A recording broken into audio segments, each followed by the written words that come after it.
Give me a few minutes of your time today, so that I can explain to you why you might want to walk away from trusting compliance frameworks when they are presented as spreadsheets.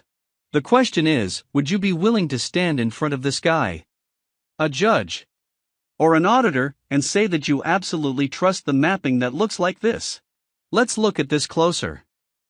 The folks who put this spreadsheet together are saying that their GOV01 reference control is equivalent to Principle 2 of COSO version 2017.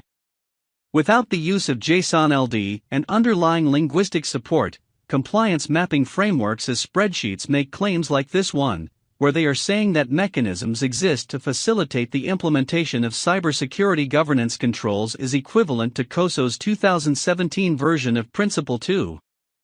Without seeing the text of what Principle 2 of COSO version 2017 looks like, how would you know?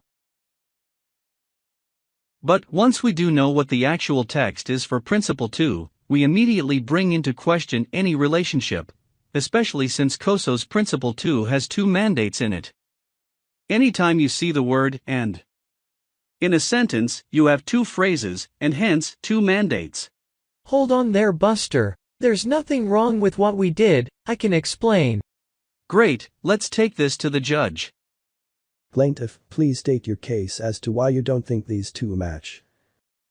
If we were to examine this reference control using JSON and AI-enabled natural language processing, we'd see that the primary noun here is mechanism and the primary verb is exist, followed by a secondary verb of facilitate and secondary nouns of implementation, cybersecurity, privacy, and governance controls.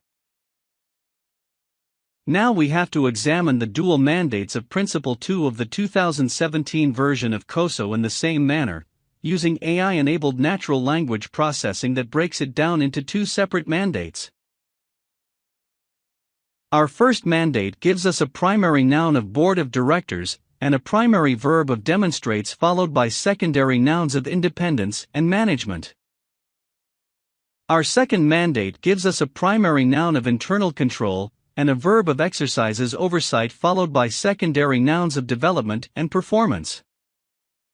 By what logic can the creators of this compliance framework as spreadsheet show that these primary noun and verb of the reference control equate to either set of the primary noun and verb of Principle 2?